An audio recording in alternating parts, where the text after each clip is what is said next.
Nash, what's the name of your company? TRC Logistics. TRC Logistics. Yes, sir. Okay, so you got a kind of interesting little job that, we want to talk about on the show here today. But I've always found the heavy haul industry super interesting. Yeah. So you're first off, you're a driver too, right? Yes, sir. Are you currently a driver? No, I'm not driving anymore. I'm handling logistics, so I'm doing all this office work. Did you do heavy haul? Yes. You did it. Okay. Yes. So interesting. So what were you doing before the RGM? Safety. I was doing safety I drove a reefer for a while, and then I started doing safety, in-house safety for a trucking company. Right. But the curiosity I have is, how did you go from reefer to RGN, which is heavy haul? Were you trained for it? Did you go with a couple drivers? They show you how to secure? Blah, blah, blah. Yeah. So as you do safety in a trucking company that's specialized in open deck, you get to learn. Yeah. You get to learn. It's such an advantage. Yeah. So you see every single mistake, every single problem, everything that was done wrong, and you learn from that. And then I was like, you know what? I was overwhelmed with safety. I was like, I need a break. I need to step away. My brain needs to calm down. So I went to start driving for the same company. And I said, guys, give me a lowboy. So they gave me a lowboy. They gave me a 48 first. I drove that one a little bit. That was easy. And I was like, oh, let's go higher. I took a 53. And then I start, you start with 10 wide, 12 wide, and then you go 14 wide. You don't go day one with a super load. Well, let me ask you to cut in. Okay, so you're saying about 10 wide, 14. What's the widest you can get? Well, we just processed some permits for 17 wide and 17 tall going from Washington to Florida. So, I mean, the widest you can go over 20. That's mega loads, super loads. I mean, there is they close highways for that. They have police escort and all the fun stuff, but not everybody does that. That's not for everyone. That's like takes a while to get to that, right? Oh yeah, absolutely. The guys that do that, that's 20, 30 years of heavy hauling. They really do have skill, those guys. Oh my God. Yeah.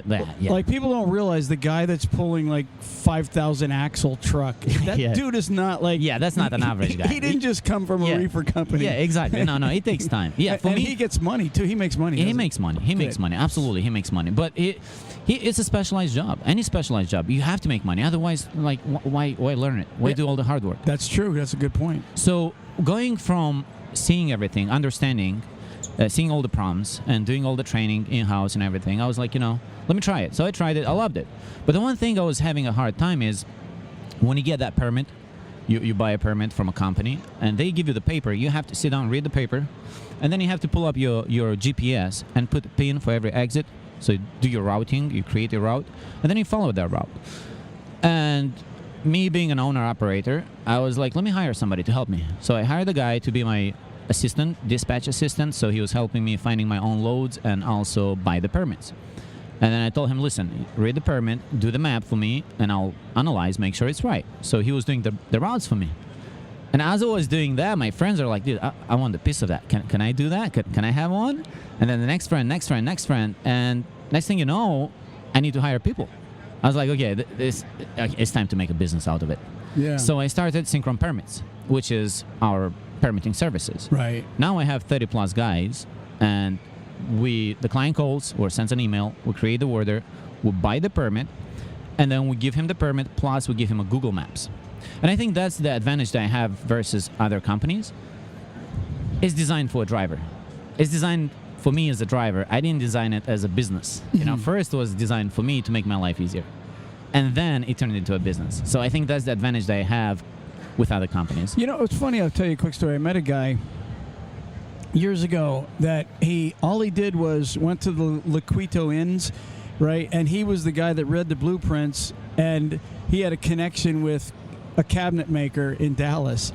And he said, I just do 3 jobs a year. I show up at a Liquito Inn, and I hire a crew. They do the physical work of putting cabinets in the thing. I have a company that sells them. He bids them over there in Dallas. They make the cabinets, and then I get paid. He said this was like 30 years ago. He's like, I make $250,000.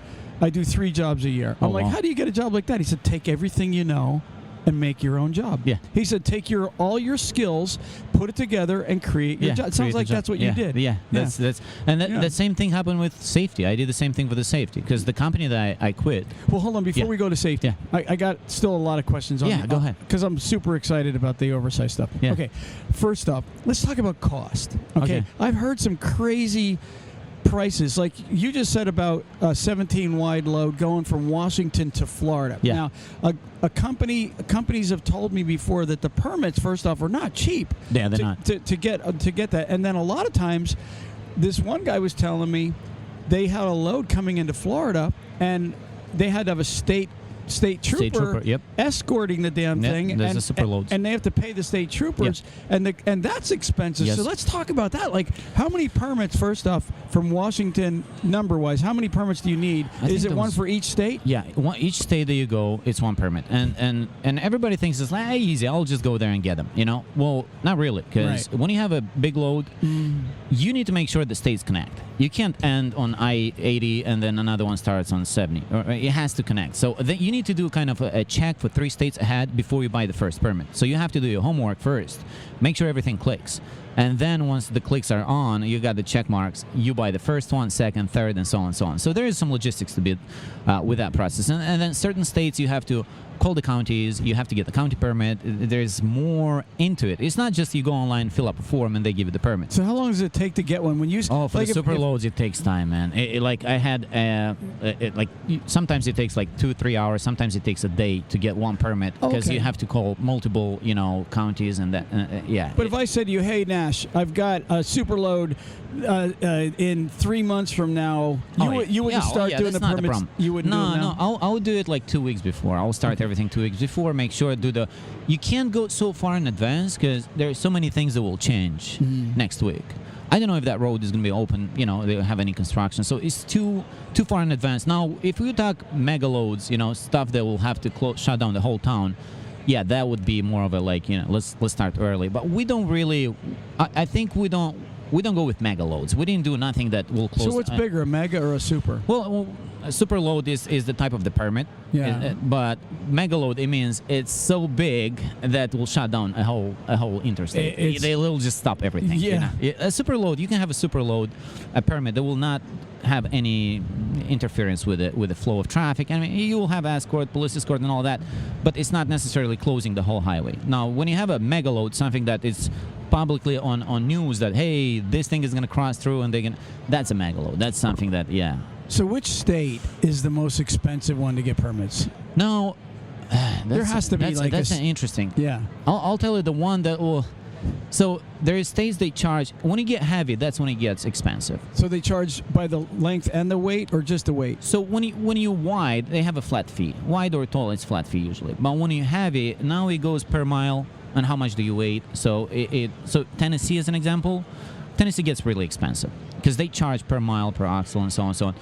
And then... So what's a mega load charge for going across Tennessee? Well, if you're just going all the way across 40. There is so many... Like, I've seen a permit for $1,500, and that's not a mega load. That's just a super load. So just a regular super load, it's like maybe around 50. That's for Tennessee. Yeah, Tennessee, $1,500. But that's not every load. That's a big load. That's a big, heavy load. Like an average single trip, it's cheap. It's less than $100. So, but what I'm trying to think of, so the one that is 17 wide, what is that considered? The one you're doing That's now? a super load. That's a super load. Yeah. So, like, from Washington to Florida, how much in permits is really we're looking at there, you think? Just off the top of your head. I have to pull up the invoice, but it was about $2,000, I think. Yeah. So about $2,000 total? Yeah. So that's not so bad. That's not too bad. Not too bad. No, for that one, because he was not heavy. What about if he was only wide and tall? What if they need police escort? Like, I know that starts stacking up, right? But that's not permitting. That's where you pay additional fees, like pilot cars and all that. For the permits itself was about $2,000. But yeah, you do have extra expense. Yeah, pilot cars. The pilot cars themselves, they go about $2 a mile. And if you need, usually for this type of loads, you need 2 of them all the way. So that's $4 a mile right there, on top, of whatever your expenses. Yeah. And then if you have a highway patrol, like you have, police escort, that's at least $4 a mile. Like it adds up. For the police escort? Yeah, it adds up. It adds up. So really between quick. escort and a cop, it's it could be $6 a mile just for that. Easy. Plus easy, the permit. Easy. See, easy. people don't realize how much. It's there is a lot. And then, like, what's the company making to haul They that? make I mean, money. come on. I mean, $10 a mile, 20 no, bucks. 10 bucks. No, you don't touch that with $10. That's not worth it. Is it? It's not worth so it. it's well over 10. It has to be. So a mega load or super load. What are we Super looking low. at? You like so. I have right now a $10 a mile going from Texas to Virginia, right? Right. And that's not a super low. That's what 15 toll. It's not that big, you know. And they pay $10 a mile. And what kind of load is that? You said 15 what? 15 toll. So it's a toll load. You know, it's not wide, it's not heavy. I think it was 10 wide, 15 toll. This is just it's just a regular single oversized. Single, yeah, and that's $10 a mile. And that's $10 a mile. Yeah. So now if you talk a super load like that should be at least 20. So $20 a mile. It should be. Yeah. Like why touch it? There's so much risk, so much exposure. One bad thing happens, and then what? That's true. They're eating that. Yeah. aren't they? What happens if your truck goes bad in the middle of the highway somewhere in Wyoming? Well, that brings me to my next question. I was going to ask you, like, okay, obviously, who's at blame? I see a lot of argument online. Like, somebody will say, "Oh, it's the escort services problem." But ultimately, the driver's driving and he hits a bridge with a giant load that should have never been able to go under there. What do you got? It's funny. Talk to me. Doing safety and doing the permits, it's okay. So I had the case. Sorry, Michigan, but I have to say it. We bought permits for a truck, 14 toll. They gave us the permit. The driver drives on that permit. He's not pointing the truck GPS. He just drives on the permit. He gets under the bridge. He hits a bridge, 13.6 toll. He didn't stop on time. The sign was there, but he didn't have time to stop. So let me just stop you for a second, because my mind's going 1,000 different ways here. So you had said you pin it, and so you kind of give them the route, don't you? Yes. So because I hear a lot of drivers, I guess they don't know what they're talking about, because they'll say, "Oh, it's the escort service," because they're the ones responsible. The guy had no escort. Oh, he had only the permit. But before we go to the escort part, yeah, he had the permit that told him that you are okay to be here. Mm-hmm. He drives on okay to be here, hits a bridge. Wow, but so he was off your route, though? No, he was on the route. He's on the route. Yeah. So you gave him the route. Yeah. And he still hit the And bridge. I got him the permit too. And you know what happened? Michigan gave us the wrong route. Michigan gave us a route that's not designed for 14 toll. Oh my gosh. And he hits it, and then we call, and they say, "Well, guys, read the permit. On the permit said the driver must make sure that he can clear." Why would you send the driver on the highway that has a 13.6 with a 14 toll? That's it. That's the end of it. Like, how? So who got the blame there? Does the driver get fired? The driver got hit because he didn't stop on time. Because ultimately he's the captain of the ship. That's correct. Right. So even though you should still be moving with caution, and when you come to something that But looks, the state gave you the route. Yeah, exactly. Isn't that crazy? I mean, I'm with you, and probably everybody bears a little responsibility there. But The driver had to stop. Ultimately, the driver still has to hit them brakes. Well, he got upset with us because we gave him a bad permit. And I was like, "Hold up, buddy. This is the permit from Michigan. Yeah. Call Michigan." He called Michigan. Michigan said, "Listen, read the permit. It says that you must make sure that you can clear anything on your route." And then he was like, "Oops." That's Yeah. going to be frustrating though for the driver, because it's like, okay, Exactly. Okay, Nash, you gave me the permit, Yeah. right? No, I'm going to pass the buck to Michigan. Okay, Michigan. Well, And Michigan gives it back to him. you should have stopped. Oh my God. Yeah, Yeah, that's he crazy. was really upset. Okay, so now escorts, right? So another case. Yeah. Same thing. Michigan. Oh, Yeah. Michigan. Same thing, Michigan. And we have a load that is, was it 15 or something like that? No, 14 something. And they have 14.8. So they have a high pole in front. The high pole. So now, as a truck driver, you follow the high pole. The high pole follows the permit. You still want to make sure that you're on the right path. But so it happens that drivers trust the guy in front. That's true. Right? So he follows the guy, and he takes him under the bridge, hits his pole, doesn't see it, and the truck behind hits the load. So how does that happen? If your test pole, So they need to see it touching something. So Oh. the guy didn't see it.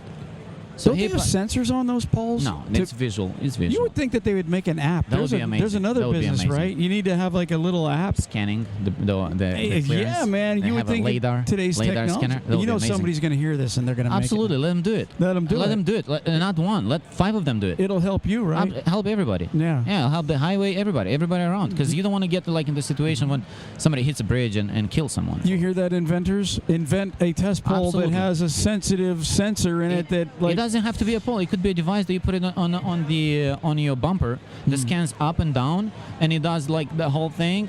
But and you drive a mile ahead or half a mile ahead, and you know exactly. It scans everything. And it gives you put a clearance, and it gives you a trigger of clearance. You know. So it sounds like the test pole probably hit. He just didn't notice. He didn't notice, but we watched the cameras because there was a safety issue. So Yeah. we watched the cameras. He actually stopped because there was a sign saying 14. And he stopped and he told it says 14, but I cleared it. And the driver stopped and pulled forward to see, and he touched the load. It was not a big damage, but he did touch the load. Did it damage it at all? Yes. Oh, wow. A little bit. It was I forgot what was the commodity. It was some kind of a generator cover. So it was a soft aluminum case, like nothing. It doesn't take much. So he pulled forward, touched it, damaged it, backed up, took the exit. And then the broker wants to open a claim. And they're like, okay, we'll open the claim, no problems. But we'll open the claim on the pilot car. Why would you take my driver off-road? Why would you do that? Especially you just told him it clears. Yeah. So he's now going to attempt it, and even Exactly. if he, yeah. Exactly. So the driver did a bad thing.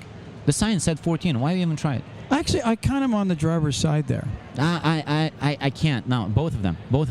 Because the thing is, the driver, you see 14, and you know you're over 14. Why are you even pulling forward? Where's the common sense? Oh, but I thought that if he was told the test pole is... But still, the sign says 14. I mean, it's a highway sign that says 14. And you know you're over 14. Why are you pulling forward? That's true. You're right. Why would you do Yeah. that? So both of them. Yeah. But now on the insurance part, is the pilot car. I don't see why the carrier should take that blame, because the pole car is the one in front telling him, follow me. It cleared. Go ahead. Well, at that point, and we have all that, I think the claim goes on the pilot car.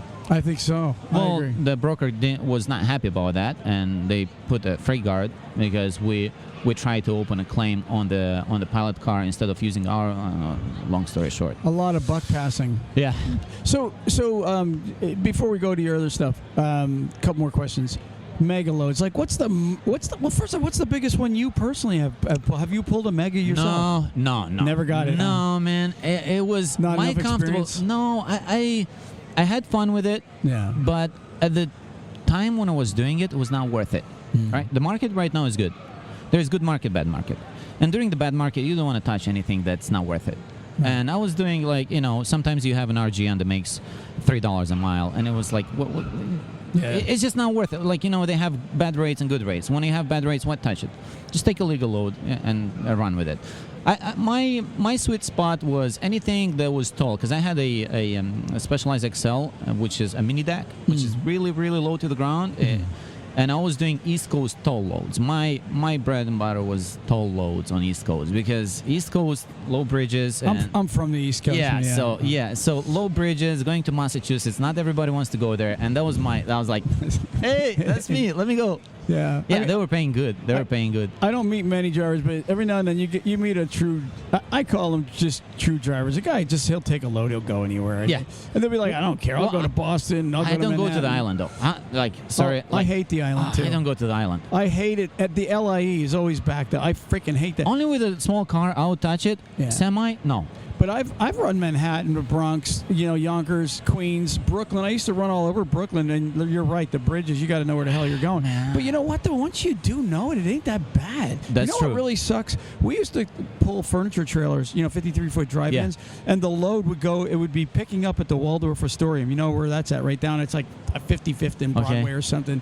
But they would say, you can't go in. You have to be there between 5 of 4 o'clock in the afternoon or 5 after. And you know what the traffic is like at 4 Crazy. o'clock. Crazy. And then they would tell you back down the alley the wrong way, and people would be passing you on the freaking. Yeah, they got I had no fun. patience. Yeah, they'd be on the curb blowing their horn at you. But you know what? I did it. I Yeah, did it a yeah. lot, man. It didn't bother. I mean, Well, you get used to it. Yeah, you you- get comfortable with it. it's like just get in there and True. go, man, and take your freaking time. Yeah, you know? I never. So that's to get used to it. You have to step into that space first. Into the zone. Yeah. Yeah. I didn't feel like stepping on the island. I was like, no, thank you guys. No, I'm with you. That was the one place I couldn't yeah. stand. With was- the tow loads, I'm like, guys, I'm not taking no chances. Yeah, we had a casket warehouse out there we used to go to in Hop Hog, and it was like, damn, man, every time I'd get on that LIE, it would be like, just stop traffic. Yeah. I hated it. So, but anyway, so oversized loads, you are the oversized man, it sounds like. Well, you know what you're doing. I know what I'm doing. We're trying really hard to please the clients. That's what we're doing right now. That's the goal. And we had to compete with the pricing. I started everybody has a flat fee for the permits, for the single trips. I did it a little different. I had small loads under 10 wide, they go only $15. And then, bigger loads, 25, and then something bigger, 30. And then super loads, they have a different price structure because it's more work. So I if you have a small load, usually they don't pay as good as the bigger ones, and I don't see why should we charge the same amount for all across. So I'm a software guy. I like software, so I build my software where there is no human involved on deciding what price it is. Is the load? How big is the load? It's 10 wide, $15. So again, it's designed for a driver first. So we design it for the driver, and yeah, we're doing fine. We're doing fine. We're staying busy, and It's busy right now, isn't it? Because you see construction going all. You know what's funny? Like it's busy. There was a report that just came out. It said 105 million Americans are not working. Doesn't say they're out of work. They're just not going back to work. It's just, it's like this record insane. But what's weird is you see all this construction, all these buildings in play. Like Florida. Florida's under construction, man. Yeah, like the whole everything. thing. Yeah, it's like insane. Like just giant complexes being built. So I would imagine the heavy haul business is booming. They're doing good. They're doing good. They're moving good. But then at the same time, you have the legal loads that are doing good too. And sometimes you look at the legal load that pays less, but you can do more of those. What do you mean by legal load?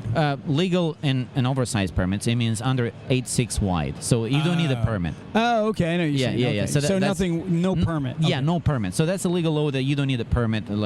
So those, let's say you have a load that pays $6,000 for a legal load, and then you have an oversized that pays $8,000.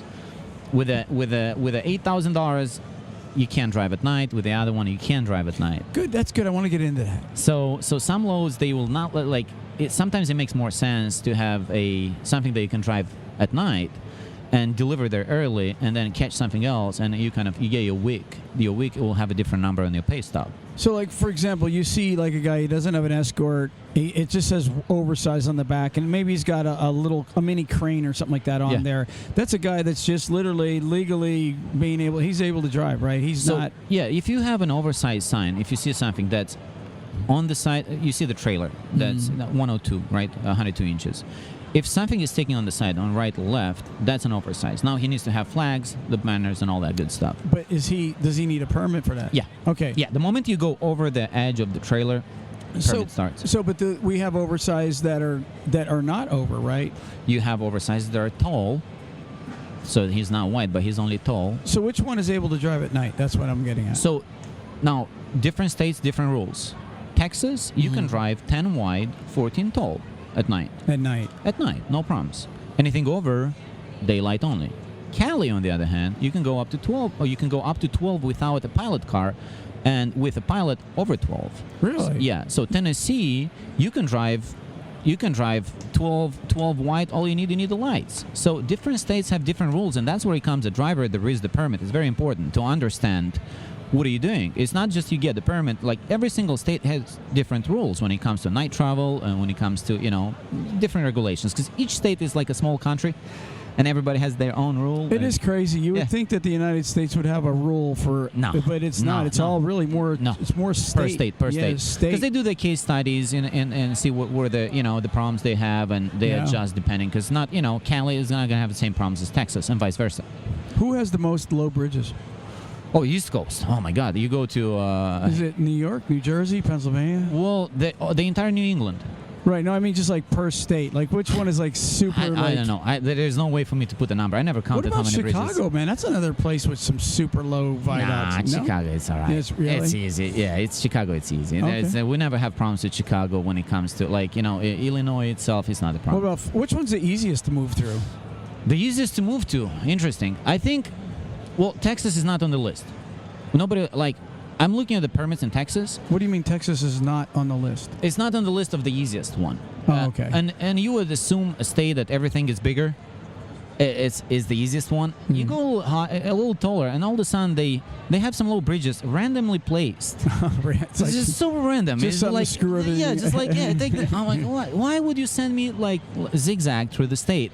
So I think the easiest one to get the route were. I mean, Wyoming it would be the one because that's all they got, I-80. But now they have some problems with some detours. They got a lot of problems with wind, though. Oh, yeah. But it's a lot easier for as far as low bridges goes. Wyoming. Oh yeah, Wyoming has no bridges. They have nothing over there. Oh, that's cool. Yeah, there's a couple overpasses. Did you know Wyoming is the only state that has under 1 million residents? Yeah. Literally, it's And I know why, because I wouldn't move there.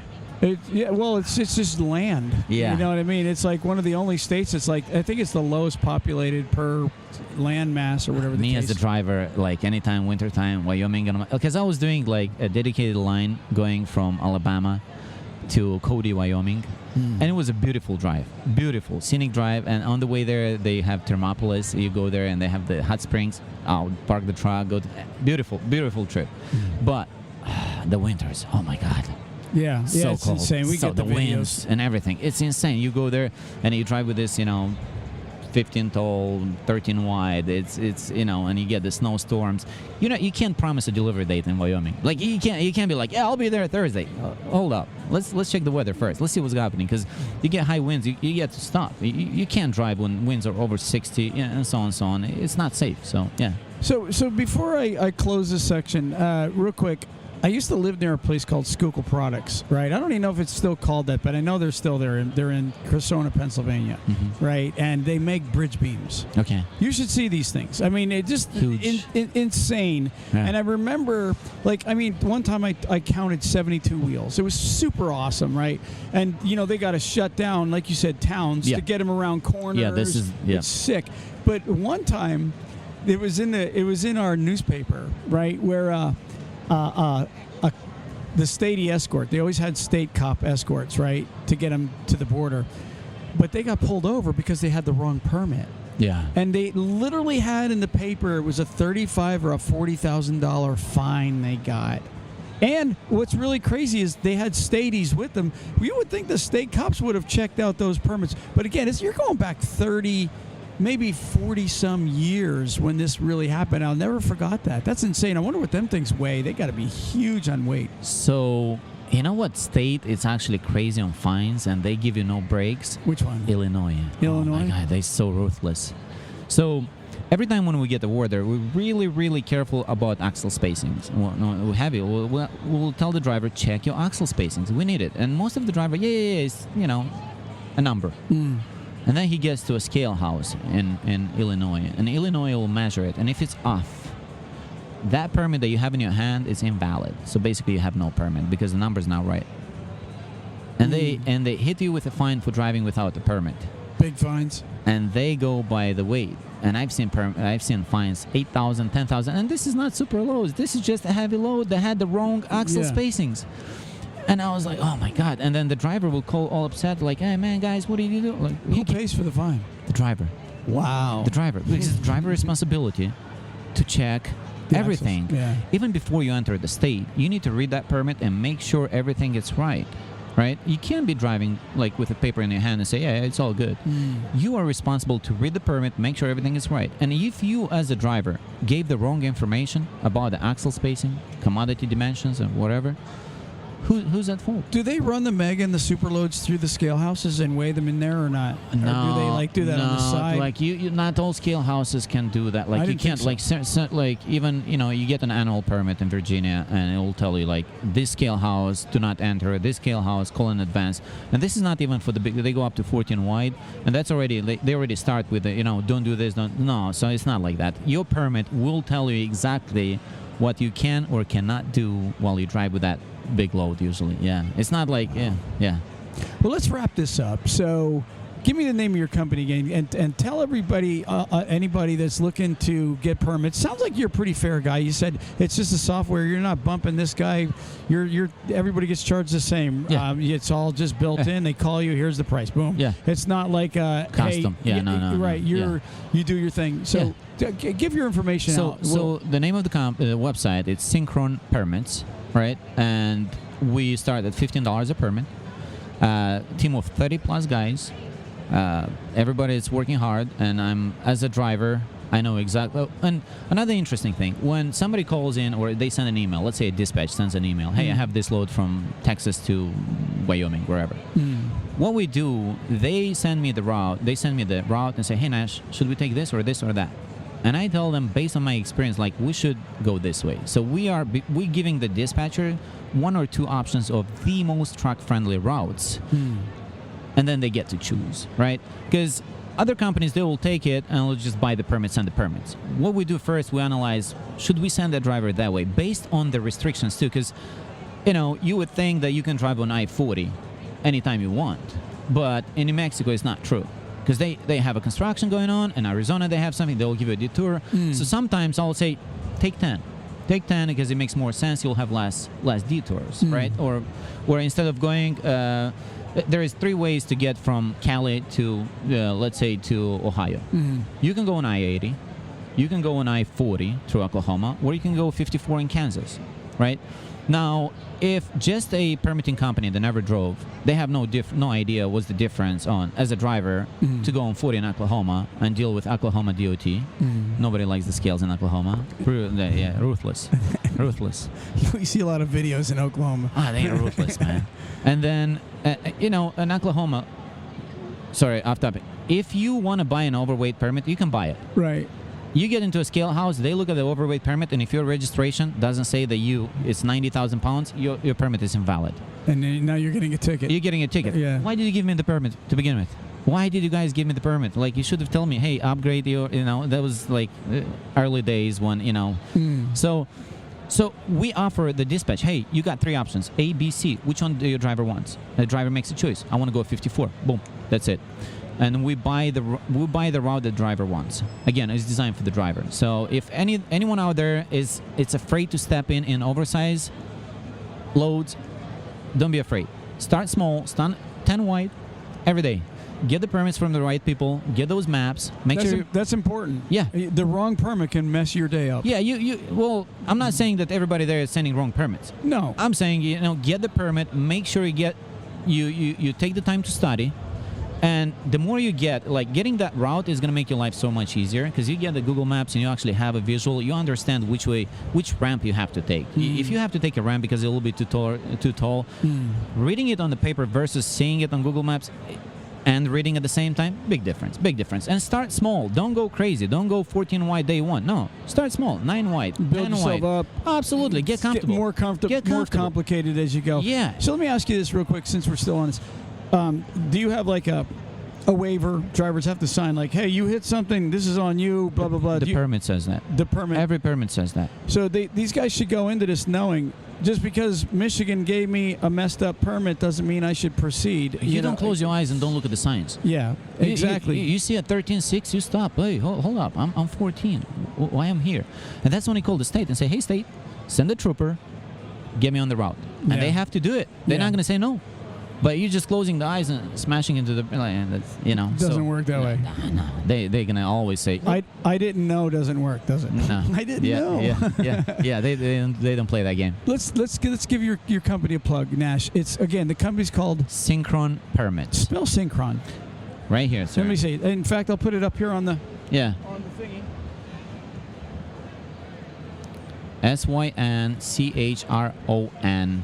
And then permits.com. Yes. And do you have like social media, like look Nash up. You got a phone number, or don't you? Did they just do it through their website? Yeah, we have a phone number for onboarding and everything. We have a phone number right here, and it's gonna be my North Carolina number right here. Okay, 984-293-8503. if you guys are looking to, I'll find you and I'll post it in comments too. yeah, get with a guy that sounds like he really knows what he's doing. Well, I'm trying hard. I'm trying hard to please, and we are lifesavers for the new guys specifically. The bigger guys, the guys with experience, they already have their guy.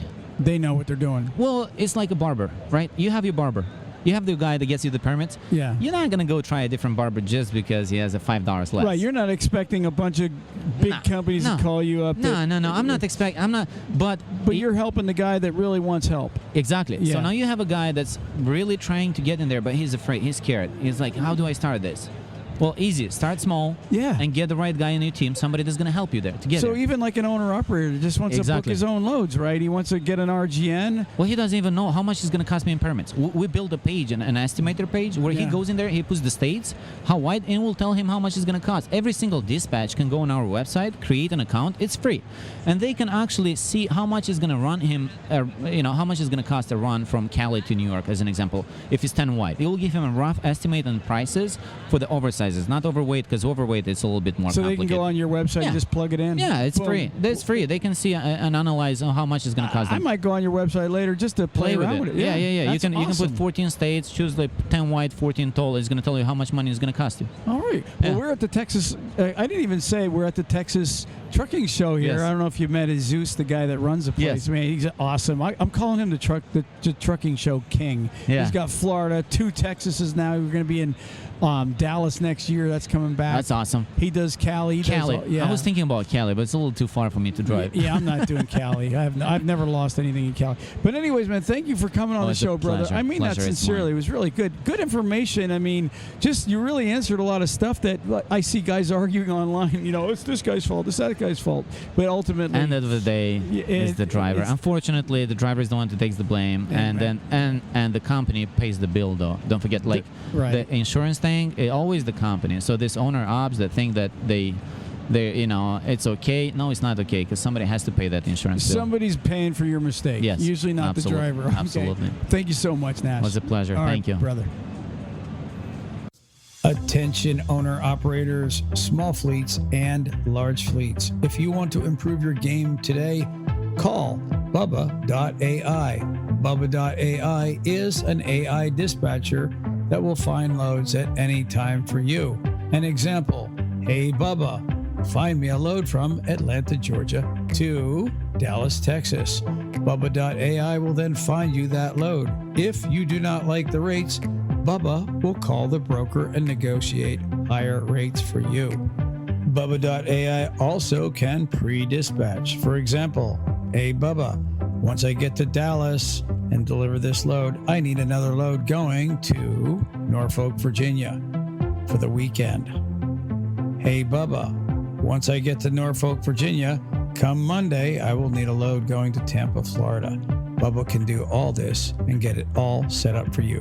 Bubba.ai is free for the first 90 days. If you don't like it, you don't spend any money. That's how confident the makers of Hey Bubba is. Hey Bubba. Truck Parking Club is a network of instantly reservable daily and monthly truck parking locations throughout the U.S. Truck Parking Club helps connect truckers to truck parking locations throughout the U.S. via truckparkingclub.com. Our networks is made up of property owners that have locations adequate for truck parking to list on the platform. This includes trucking companies, storage companies, CDL schools, trailer leasing companies, real estate investors, truck parking operators, and more. Go to truckparkingclub.com today.